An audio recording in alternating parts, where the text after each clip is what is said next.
నమస్తే, నేను జ్యోత్స్న. ఇవాళ తెలంగాణ కేబినెట్ సమావేశం ఉంది. చరిత్రలో తొలిసారి హైదరాబాద్ బయట రాష్ట్ర ప్రభుత్వం కేబినెట్ సమావేశం నిర్వహిస్తోంది. మేడారంలో సాయంత్రం 5 గంటలకు సీఎం రేవంత్ ఆధ్వర్యంలో మంత్రివర్గ సమావేశానికి నిర్ణయం తీసుకుంది ప్రభుత్వం. మేడారం అభివృద్ధికి శాశ్వత ప్రణాళికపై ఈ సమావేశంలో చర్చించనున్నారు. మున్సిపల్ ఎన్నికల రిజర్వేషన్లు, ఎన్నికల నిర్వహణపై చర్చించడంతో పాటు జిల్లాల పునర్విభజనపై జ్యుడిషియల్ కమిషన్ ఏర్పాటుకు కేబినెట్ ఆమోదం తెలిపే అవకాశం ఉంది.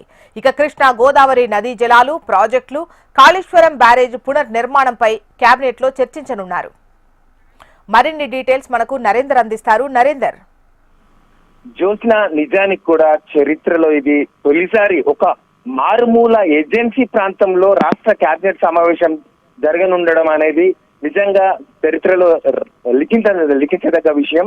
ములుగు జిల్లా ఎస్ఎస్ తాడ్బాయి మండలం మేడారం సమ్మక్క సారలమ్మ సన్నిధి లోపల ఈ రోజు సాయంత్రం 5 గంటలకు మంత్రివర్గ భేటీ జరగనుంది.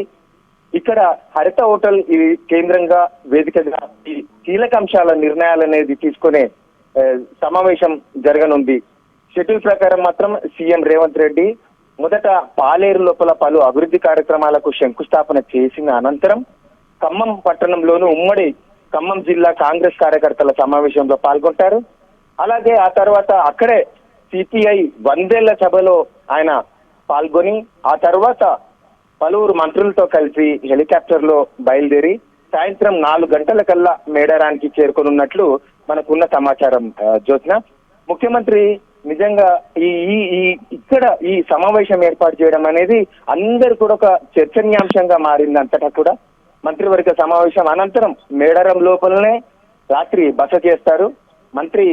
ముఖ్యమంత్రి రేవంత్ రెడ్డి మంత్రులతో కలిసి సాయంకాలం 5 గంటలకి సమావేశం ఏర్పాటు చేసిన తర్వాత బస చేసిన తర్వాత ఉదయం మళ్ళీ 6:30 గంటలకి నూతనంగా నిర్మించిన సమ్మక్క సారలమ్మ గద్దెలను, అటు పగిడిరాజు గోవిందరాజు గద్దెలను ప్రారంభిస్తారు. వనదేవతలకు చీరే, సారే, బెల్లం ఇలా అన్ని సమర్పించి మొక్కులు తీర్చుకోనున్నారు.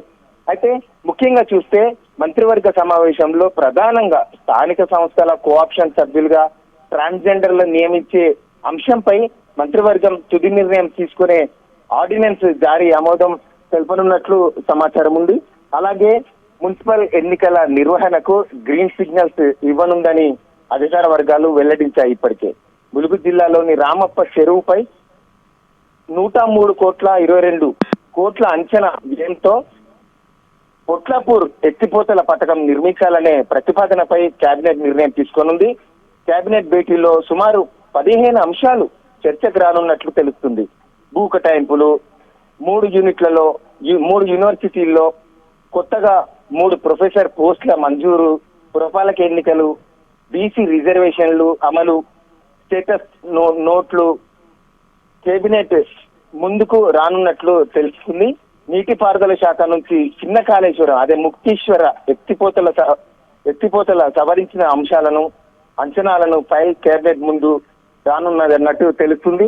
అలాగే సమ్మక్క సారలమ్మ జాతరకు జాతీయ హోదా సాధన నిర్వహణ కోసం నిధులు మంజూరు అంశాలపై కూడా మంత్రివర్గం చర్చించనున్నట్లు తెలుస్తుంది.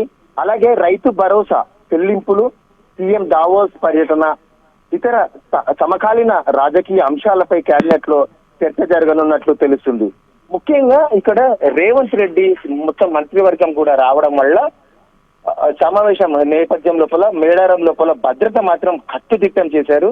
సీఎం హెలిప్యాడ్ స్థలం, హరిత హోటల్, సాంస్కృతిక కార్యక్రమాల సభా ప్రాంగణం తదితర ప్రాంతాల వద్ద బలగాలను మోహరించి డీజీపీ శివధర్ రెడ్డి, ఐజీ చంద్రశేఖర్ రెడ్డి భద్రతా ఏర్పాట్లను దగ్గరుండి పర్యవేక్షిస్తున్నారు. ఎప్పటికప్పుడు సమీక్షించగా ములుగు ఎస్పీ సుధీర్ రామ్నాథ్ కుకెన్ భద్రతా ఏర్పాట్లను మేడారంలోని కమాండ్ కంట్రోల్ రూమ్ నుండి సమీక్షిస్తున్నారు. బందోబస్తు విధుల కోసం సుమారు 1600 మంది పోలీసులను ఇక్కడ ఉపయోగిస్తున్నట్టుగా తెలుస్తుంది.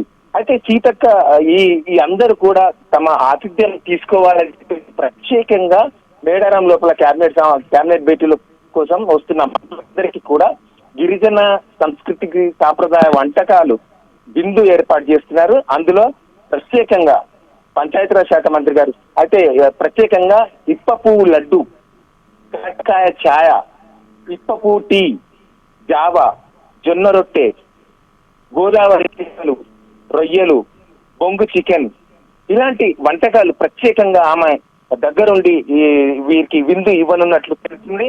మొత్తానికైతే ఈ కేబినెట్ సమావేశం ఈ ప్రాంతంలో మారుమూల ప్రాంతంలో నిర్వహించడం అనేది ఒక చర్చనీయాంశంగా మారింది. సీఎం నిర్ణయం అనేది అసలు చాలా రైట్ నరేందర్, మొత్తానికి ఈ కేబినెట్ భేటీ మేడారంలో నిర్వహించడం అనేది మేడారం యొక్క ఇంపార్టెన్స్ ని, మేడారం అభివృద్ధి పట్ల, మేడారం జాతర పట్ల ఏ విధంగా ఫోకస్డ్ గా ముందుకెళ్తున్నాము అని తెలిపే ప్రయత్నంలో భాగంగా అటు కేబినెట్ భేటీ మేడారంలో నిర్వహించడం అనేది జరుగుతోందని మనం అనుకోవచ్చు.